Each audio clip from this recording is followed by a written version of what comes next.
Assalamualaikum warahmatullahi wabarakatuh.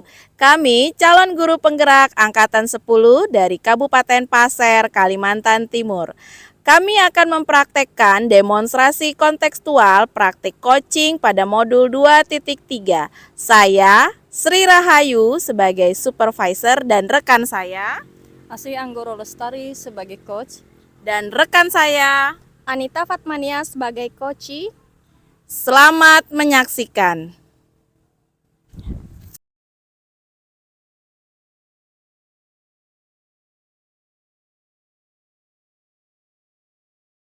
Assalamualaikum Bu Asih. Waalaikumsalam. Ada kelas pagi ini? Kebetulan nggak ada. Kebetulan nggak ada. Kita ngobrol-ngobrol dulu ya. Gimana kabarnya Bu Asih? Lama nggak ketemu kita ya? Lama banget.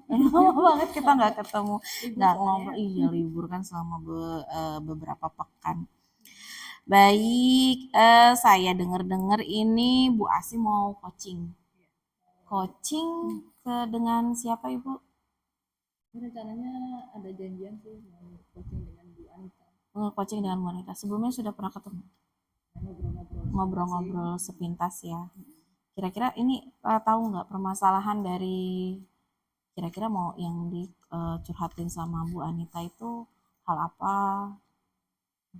Permasalahan lebih dalamnya ya yang jelas saya belum tahu persis, tapi dari beliau sendiri kemarin ada menyampaikan untuk ingin coaching terkait masalah manajemen kelas. Baik. Berarti nanti coachingnya bersama Bu Anita, permasalahan secara umumnya terkait manajemen kelas ya Bu Asih ya. Nah sebelum Bu Asih coaching itu sebenarnya saya ingin sedikit menggali sebenarnya hal-hal apa saja yang nanti jadi bahan Bu Asih untuk menilai coachingnya Bu Asih. Ya, apa saja rubrik penilaian yang kira-kira nih Bu Asih akan nilai dalam proses coachingnya Bu Asih itu apa aja ya Bu Asih? Ya saya dari beberapa referensi ya yang saya baca-baca terkait dengan coaching ini sendiri, itu kan ada 3 hal penting ya sebetulnya yang jadi kompetensinya ini coach itu sendiri kan. Yang pertama tentang mendengarkan penuh, kemudian untuk pertanyaan berbobot dengan kehadiran penuh ya. Saya ingin memperdalam kemampuan di 2 bagian. Rencananya di kehadiran penuh yang di bagian presence itu, sama ini mendengar secara penuh ya, secara aktif. Mendengar secara aktif. Kenapa Bu Asih alasan Bu Asih memilih 2 kompetensi ini yang ingin Bu Asih kembangkan, terutama di hal presence ya, sama mendengarkan aktif. Bu Asih ngerasa ada sesuatu atau bagaimana?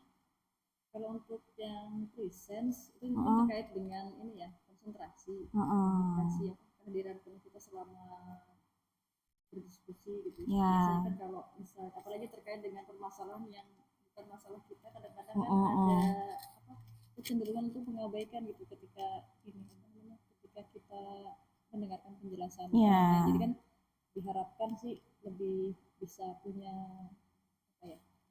empati gitu ya dengan lawan bicara, kemudian juga bisa lebih fokus kita memperhatikan apa yang disampaikan oleh orang yang berbicara dengan kita gitu. Ini seperti itu. Baik. Kemudian yang kedua ya terkait dengan mendengarkan penuh, mendengarkan aktif. Yaitu kalau mendengarkan saja kan agak berbeda ya. Iya benar. Kayaknya ada kaitannya sih antara mendengar dengan kehadiran penuh ya. Iya. Kalau dengar ya dengar aja gitu kan. Terus kadang-kadang kita juga nggak fokus kan ketika iya benar. Mengiyakan aja. Iya. Itu takutnya sudah iya ternyata yang kita tuju ini apa namanya ternyata nggak ini. Oh iya, ternyata juga pertanyaan berulang juga perlu jadi perhatian. Berarti 3 itu, berarti 3 kompetensi, 3-tiganya ya. Berarti 3-tiganya harus dikembangkan. Apa Ibu Asih merasa ada satu di antara 3 kompetensi itu yang sebenarnya Bu Asih sudah kuat nih? Kalau mendengarkan saya yakin kalau pakai ini kayaknya lebih ke mendengarkan ya. Mendengarkan ya. Berarti Bu As ini tipikal pendengar yang baik gitu ya. Mendengarkan aktif. Jadi tetap harus mengembangkan tiga kompetensi ini, tapi Bu As punya kekuatan mendengarkan yang lebih baik daripada dua kompetensi yang ada gitu ya Bu ya. Baik. Nah, di dalam kompetensi yang Ibu nanti ingin kembangkan di dalam proses coaching, kompetensi yang ingin lebih ditekankan ketika nanti ketika saya nih menilai Bu Asih, yang mana ini yang lebih harus saya saya amati, yang mana harus saya lebih perhatikan, itu di antara tadi kan yang agak lumayan di mendengarkan. Nah, di antara dua ini mana yang mau Bu Asih fokuskan lagi? Mungkin yang di ini ya, yang di pertanyaan berbobot tadi. Pertanyaan berbobot. Bagaimana menggali pertanyaan dengan coaching gitu ya. Terkait dengan permasalahan-permasalahan yang ada. Iya benar. Khawatirnya kan ketika kita nanya, kan kalau coach kan coach itu kan seharusnya tidak langsung memberikan solusi ya. Khawatirnya pas kita bertanya terus tiba-tiba kita langsung kasih saran gitu kan. Benar. Intinya kan sesuai ini. Iya. Karena memang itu juga bagian dari rubrik penilaian yang saya tahu tuh ya. Salah satunya adalah tidak memberikan solusi secara langsung kalau dalam proses coach gitu ya. Dalam proses coaching, benar Bu Asih ya. Selanjutnya nih, apa harapannya Bu Asih dari observasi yang kita lakukan ya percakapan singkat ini? Ada enggak harapannya Bu Asih? Harapan saya sih nanti di proses coachingnya yang jelas berjalan sesuai dengan yang diharapkan. Kemudian juga ini dua poin pentingnya kita bisa dapat, yang jelas kita bisa mengetahui permasalahan dan juga solusi atas permasalahan tersebut. Mengetahui dan mungkin meluruskan Bu Asih ya, mengarahkan coach untuk mencari solusi, mengarahkan. Khawatirnya kan kadang-kadang kita merasa kadang dalam tanda kutip kadang-kadang so tahu gitu ya. Iya. Kita memberikan saran tapi sebetulnya saran itu juga coach barangkali lebih paham gitu kondisinya. Karena kan mungkin dia lebih memahami kondisi sendiri gitu ya, terjun langsung gitu. Kita hanya seperti saya ini dalam proses yang sedang kita lakukan ini ada proses saling berbagi saja gitu. Tidak bersifat untuk mengkritisi atau yang lainnya Bu Asih ya. Jadi kita sama-sama berbagi dan bercerita gitu. Nanti pun di dalam proses coaching juga demikian. Bu Asih juga memposisikan diri menjadi coach yang mampu mengarahkan dan menuntun coachingnya gitu ya, agar berjalan coaching itu dengan maksimal gitu, agar sama-sama kita mengarahkan, kemudian coach juga menemukan tempat untuk berbagi dan bercerita dan menemukan solusinya dengan arahan kita. Gitu ya Bu Asih ya. Kira-kira ada lagi nggak Bu Asih yang mau disampaikan ini? Nanti saya dalam proses observasi proses coaching saya ikut nimbrung ya. Boleh ya? Nanti jadwalnya kapan pastinya ketemu dengan Bu Anita. Nanti kan rencananya minggu depan, siapa tahu nanti ada perubahan, nanti saya kabari dulu. Baiklah, nanti saya tunggu kabar dari Bu Asih nih. Nanti coachingnya kapan? Ada lagi yang mau disampaikan Bu Asih? Itu dulu barangkali nanti kalau habis habis selesai coaching mungkin saya ingin tanya-tanya dulu sih. Baiklah. Ada yang kurang pas barangkali ya. Ya, baik. Kalau begitu terima kasih waktunya Bu Asih sudah menemani ngobrol saya. Saya juga terima kasih. Ya, mohon maaf ya kalau ada salah-salah kata saya. Baik, Bu Asih boleh beraktivitas kembali Ibu. Ya. Terima kasih banyak. Ya, sama-sama. Langsung balik. Ya, assalamualaikum Bu Asih. Bu ya. Nggih.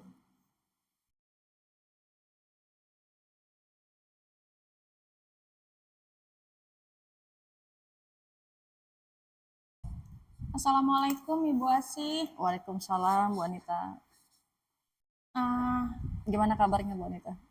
Alhamdulillah baik, tapi ada sedikit permasalahan sih Bu. Mau langsung didiskusikan sekarang atau gimana nih? Boleh nih, saya boleh langsung cerita nggak Bu? Silahkan. Saya kan mengajar siswa SD kelas 5. Anak-anaknya kan udah lumayan besar nih Bu.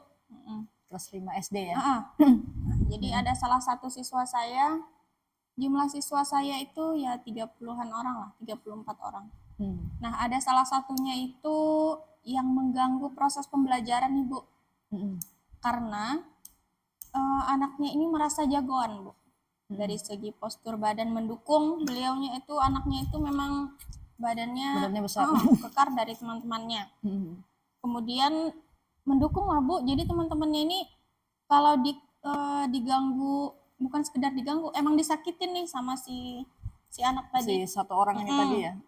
Seperti misalnya contohnya lagi belajar, asik belajar, tiba-tiba kok saya mendengar suara anak yang menangis gitu kan. Itu kan sangat mengganggu ya Bu ya. Ya sih kalau di pelajaran ya. Saat belajar nih yang saya permasalahkan, kalau jam istirahat kan kita ya bebas aja, anak-anak mau bermain bagaimana. Jadi saat asik belajar ini siswa ini ada yang menangis. Saya tanyakan kenapa? Ini Bu dicubit pipi saya. Sampai ini ya. Iya. Ini yang membuat ulah ini laki-laki. Yang diganggu ini setiap hari Bu ini, setiap hari. Kelas saya itu ada yang nangis. Setiap jam pelajaran selalu ada yang nangis. Ya kalau boleh tahu nih Bu Anita ngajar kelas berapa ya? Ngajar kelas 5 Bu. Kelas 5. Kelas 5 di Mapel, PPKN, matematika semuanya Bu. Tapi kalau masuk di kelas 5 itu full 1 hari atau? Full 1 hari, kecuali ada pelajaran agama dan PJOK. Berarti hampir tiap hari bertemu hampir dengan setiap hari. Dan hampir setiap hari itu siswa saya bergantian nih Bu. Ada yang menangis, ada yang laki-laki menangis. Kemudian perempuan, besoknya ada lagi laki-laki entah perempuan, setiap hari. Saya bingungnya setiap hari. Dengan orang yang sama nih. Yang membuat ulah satu orang yang sama, cuma yang menangis berbeda-beda.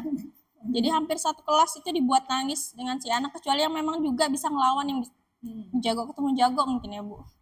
Itu kalau kejadian gitu jago ketemu jago kira-kira tetap nangis nih, tetap kalah. Belum ada pernah yang mengalahkan si anak nih. Jadi saya nasehatin, alasannya gemes. Alasannya gemes dengan teman-temannya. Kadang kan karakter anak-anak SD ini berbeda-beda Bu. Ada yang cengeng. Jadi saya bingung, kadang saya marahin, jangan terlalu cengeng, sudah kelas 5. Jadi saya serba bingung ya Bu, karena saya tidak mau menyalahkan satu orang. Tapi yang diganggu ini teman sekelasnya aja. Sekelasnya aja ketika jam pelajaran. Kadang saya selalu, Bu, kenapa saya jangan dimarahin? Jadi saya nggak marahin satu aja, dua-duanya. Yang nangis saya marahin, nggak saya marahin, saya tegur. Yang membuat ulah juga kena tegur juga. Setiap hari seperti itu Bu berlangsung. Terus kalau dengan guru mapel lain kira-kira? Guru mapel lain bergerak aja nggak berani mungkin Bu. Gitu. Karena guru agamanya itu senior Bu. Maksudnya guru yang nggak tahu ya apa, mungkin karena gurunya itu saya muda dan mungkin saya nggak tahu nih si anak nih. Berarti anak ini ada yang ditakuti berarti? Ada guru agama takut, guru PJOK takut. Sama wali kelasnya ini ya gitu berulah Bu, selalu berulah gitu, cubitin pipi temannya dan sebagainya. Terus kalau di ini namanya dengan teman bermainnya di rumah pernah ada kabar-kabar? Kalau dengan teman bermain nggak pernah nangis sih Bu. Pernah cerita-cerita gitu dari orang tuanya atau gimana? Kalau dari orang tuanya memang sih anak ini suka usil sama adiknya di rumah. Kalau sama temennya nggak terlalu paham. Sama adiknya memang sering dinangisin, adiknya ini memang anaknya seperti itu.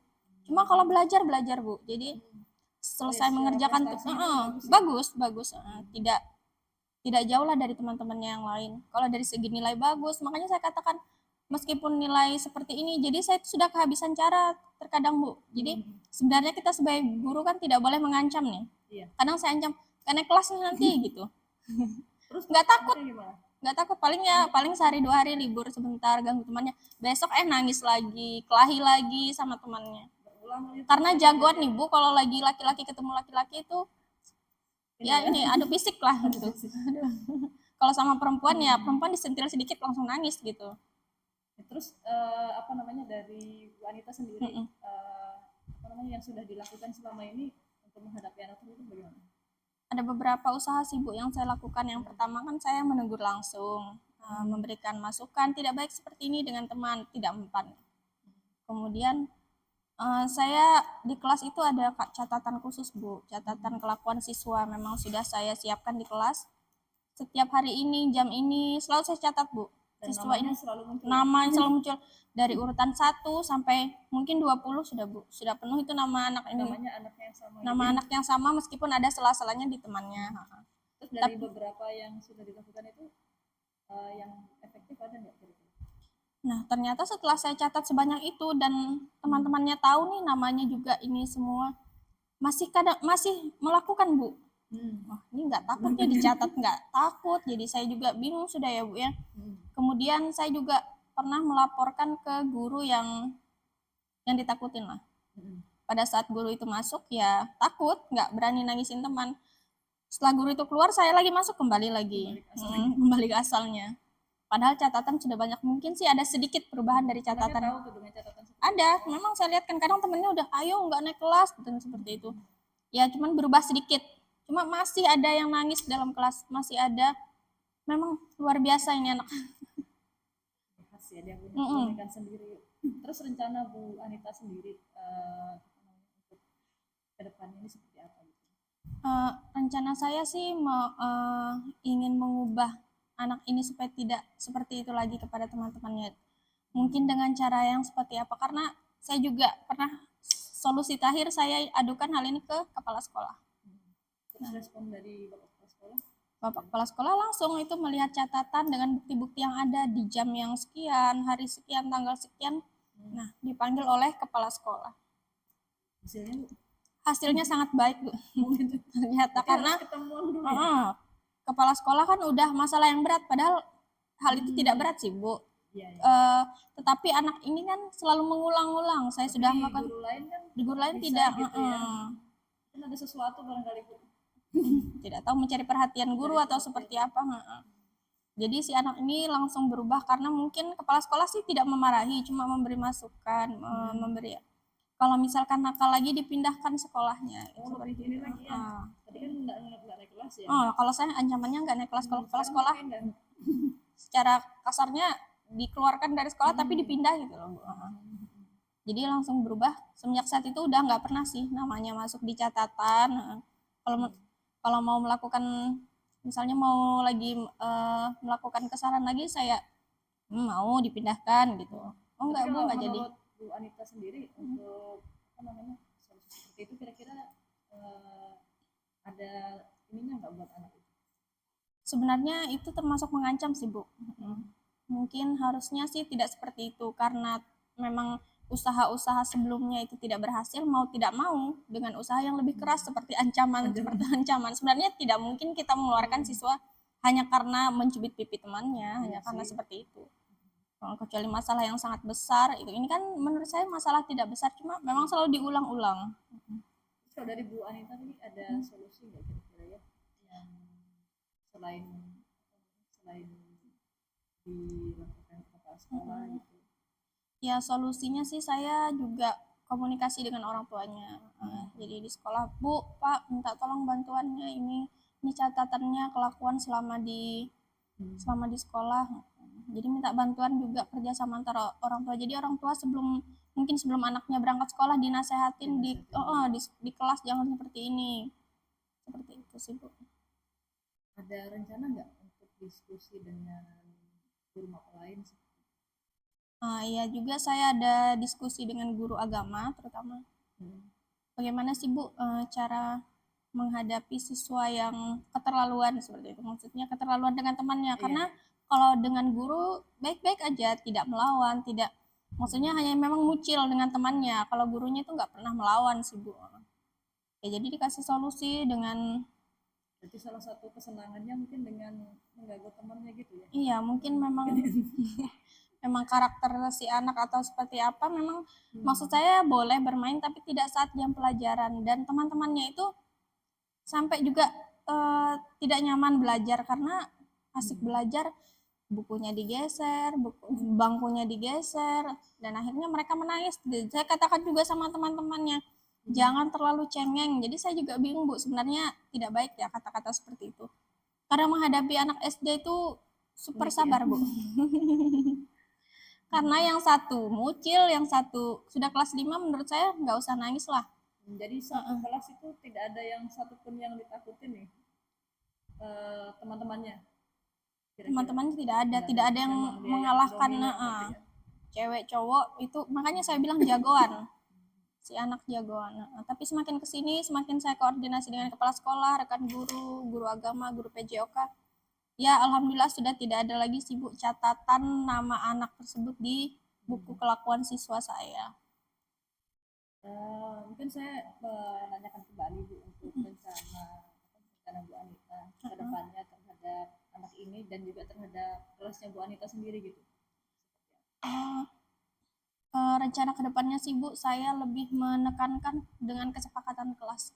Mungkin saya kurang tegas terhadap kesepakatan yang sudah ada. Ini ya, dengan kesepakatan kelas ya, Bu.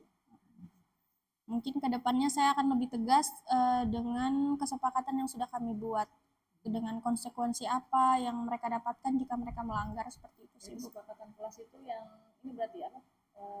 Tidak mengganggu teman ke semua siswanya, ke semua siswa. Artinya semua siswa memang dilibatkan untuk kesepakatan kelas. Ya terutama untuk anak tersebut yang tadi bermasalah, tidak mengganggu lagi teman saat jam pelajaran, seperti itu.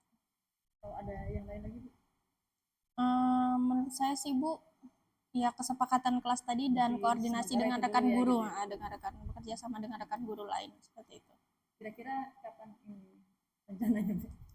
Rencananya ya di awal pembelajaran sih, Bu. Saya sudah menerapkan kesepakatan kelas dengan siswa-siswa saya, dan tentunya setiap harinya saya juga akan terus mengingatkan yang kalian lakukan sudah sesuai atau belum dengan kesepakatan kelas yang telah kita buat, seperti itu sih, Bu. Seperti itu ya. Apa namanya, dengan dua cara tadi, jadi kesepakatan kelas dan koordinasi dengan guru itu mungkin nanti kedepannya saya juga ingin tahu gitu ya, mungkin Bu Anita juga sama gitu ya, ingin mengetahui hasilnya seperti apa gitu dari kesepakatan kelas tersebut. Nah, kira-kira Bu Anita untuk awal ini butuh waktu berapa lama gitu untuk penerapan kesepakatan kelas? Mungkin saya butuh waktu sekitar kurang lebih 1 bulan sih, Bu. 1 bulan ya. Untuk melihat perkembangan anak-anak, dan saya juga memang saya sendiri juga harus mempunyai catatan atau pengingat diri saya bahwa cara memanajemen kelas yang baik itu seperti apa. Saya harus banyak belajar di situ. Berarti nanti 1 bulan lagi kita ketemu lagi barangkali, Bu, ya, untuk apa namanya, melihat apakah ada perubahan dari si anak tadi gitu, seperti itu. Benar. Saya juga ingin tahu juga, barangkali kasusnya kan pasti berulang ya. Berulang. Seperti ini kan nggak mungkin, namanya juga siswa keluar masuk kan ya, pasti berulang. Saya kan pasti berulang. Ya mungkin itu dulu Bu Anita, apa namanya, mungkin ada lagi yang mau disampaikan dari Bu Anita? Alhamdulillah sudah tidak ada sih, Bu. Yang dirasakan saat ini, apakah sudah ada gambaran? Sudah ada sih, Bu, gambaran untuk solusi menghadapi anak-anak tersebut. Dari perasaan? Dari perasaannya juga saya sudah lumayan plong, karena sudah bercerita, berdiskusi, dan mendapatkan solusi dari hasil coach hari ini, Bu. Mungkin itu dulu ya Bu Anita ya. Mohon maaf kalau misalnya tadi saya bertanya banyak hal gitu ya, mungkin ada yang tidak berkenan gitu ya dari Bu Anita. Dari saya mungkin ada yang tidak berkenan di Bu Anita. Baik, Bu, saya juga terima kasih karena sudah membantu saya menemukan solusi dari permasalahan saya. Mungkin itu dulu, kita ketemu lagi, Bu, ya, bulan depan. Terima kasih banyak ya, Bu. Baik, Bu, terima kasih, Bu Asih. Assalamualaikum.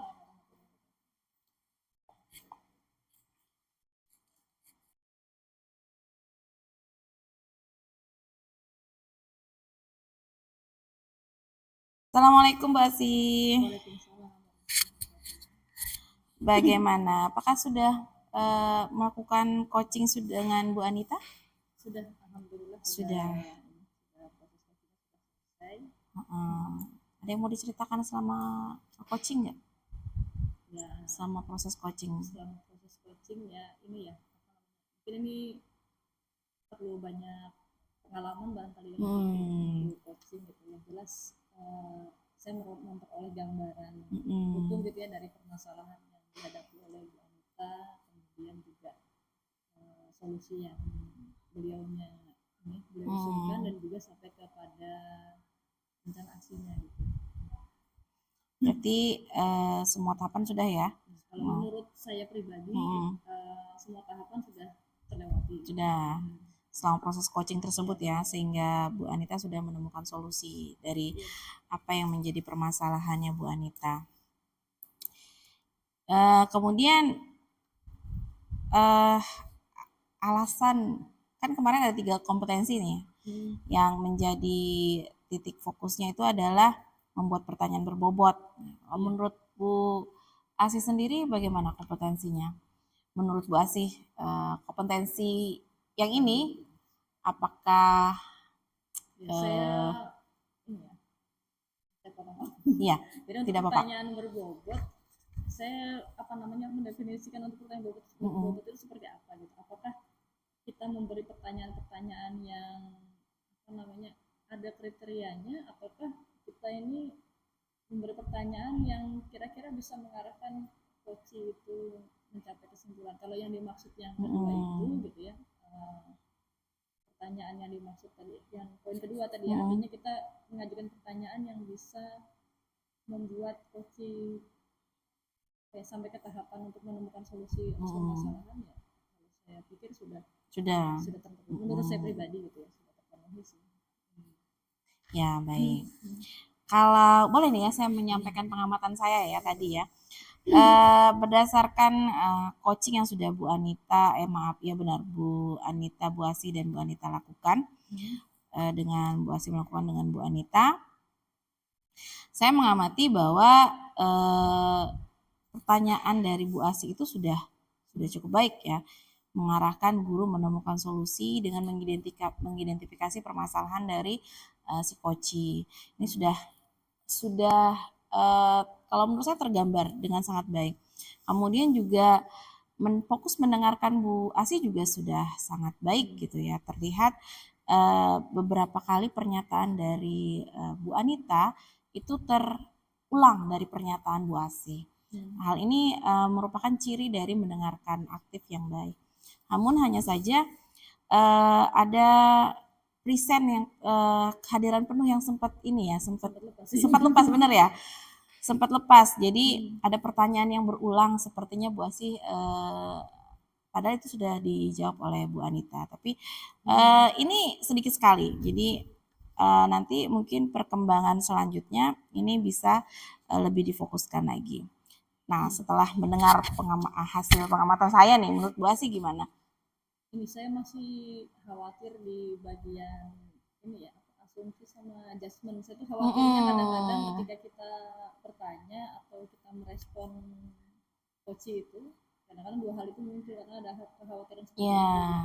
Mungkin tanpa kita sadari atau bahkan mungkin sengaja gitu, karena kita ada sesuatu yang ingin kita gali, tapi yang terlontar justru malah itu tadi 2 hal tadi. Ada kekhawatiran seperti itu sih. Betul. Ya, kadang kekhawatiran itu juga sering muncul di saya ketika melakukan coaching. Kadang kita mengembalikan lagi ini ya, kalimat kita gitu ya, agar tidak sampai mengarah kepada situ. Jadi pengendalian diri jadinya. Ya. Kemudian dari ada rencana tindak lanjut nggak setelah ini Bu Asih? Tadi diskusi dengan Bu Anita gitu, beliaunya itu merencanakan proses rencana aksinya 1 bulan. Jadi nanti setelah 1 bulan rencananya akan berdiskusi kembali untuk melihat hasil dari rencana yang telah beliau buat tadi. Baik, tetap ada pemantauan dari Bu Asih ya. Ya, pemantauan ya secara tidak resmi sekali. Maksudnya tidak resmi gitu ya Bu Asih ya. Ini kan permasalahan sebenarnya permasalahan yang berulang gitu ya. Jadi paling tidak setelah kita menemukan solusi, nanti kalau misalnya ada permasalahan yang sama, kita bisa treatment dengan cara-cara yang mungkin dengan ide-ide dari Bu Anita. Ya, baik. Betul ya, benar. Dari kita ngobrol nih ya, tadi hasil coaching Bu Asih. Kemudian dari 3 kompetensi yang kemarin sudah ingin dikembangkan dan menjadi fokus. Di antara 3 kompetensi ini mana lagi nih yang mau ditingkatkan performanya? Masih di pertanyaan berbobot. Pertanyaan berbobot ya. Iya, memang karena di situ kuncinya kalau saya pikir. Iya benar. Istimewanya dari coaching kan di pertanyaan ini ya. Kadang memang kita harus sering-sering berlatih sepertinya Bu Asih ya. Saya juga seperti itu Bu Asih. Terkadang masih memunculkan pertanyaan berbobot itu tidak dan sedikit tentang ini ya, kehadiran penuh juga. Kadang-kadang kita kalau ya coachingnya membahas permasalahan dengan panjang, kadang-kadang fokus kita suka teralihkan juga gitu. Baik. Harus tenang dulu kali ya. Ya benar, saya juga harus tenang juga Bu Asih. Baiklah, dari hasil cakapan kita ini, kira-kira saya mau minta tanggapan Bu Asih. Bagaimana perasaannya Bu Asih? Ya, ketika percakapan ini observasi gitu, masih ada kekhawatiran gitu. Kadang-kadang manusiawi barangkali kita takut salah gitu. Iya. Tapi kalau setelah dijalani prosesnya kan ya memang kita butuh evaluasi gitu. Kalau orang jalan tuh untuk mengingatkan kita. Memang perlu sih proses observasi seperti ini. Benar. Ada media ya. Tidak menilai sendiri. Betul. Kadang kita tuh kan kalau menilai diri sendiri itu terkadang bagus banget gitu. Tapi kalau takut untuk menerima penilaian orang lain, terkadang seperti itu. Tapi sejauh saya melihat coaching Bu Asih itu sudah sangat bagus sekali gitu ya. Hanya memang kita memang harus sering lebih berlatih lagi biar semakin mahir. Baiklah, ada lagi yang mau disampaikan Bu Asih? Mungkin itu dulu. Mungkin ya. Nanti kita ngobrol-ngobrol lagi untuk coaching berikutnya. Terima kasih atas kehadirannya Bu Asih. Mohon maaf dengan segala kekurangan saya ya Bu Asih ya. Saya juga terima kasih. Sama-sama. Ya. Saya akhiri nggih. Assalamualaikum warahmatullahi wabarakatuh. Nggih Ibu, kembali ke aktivitas kita masing-masing.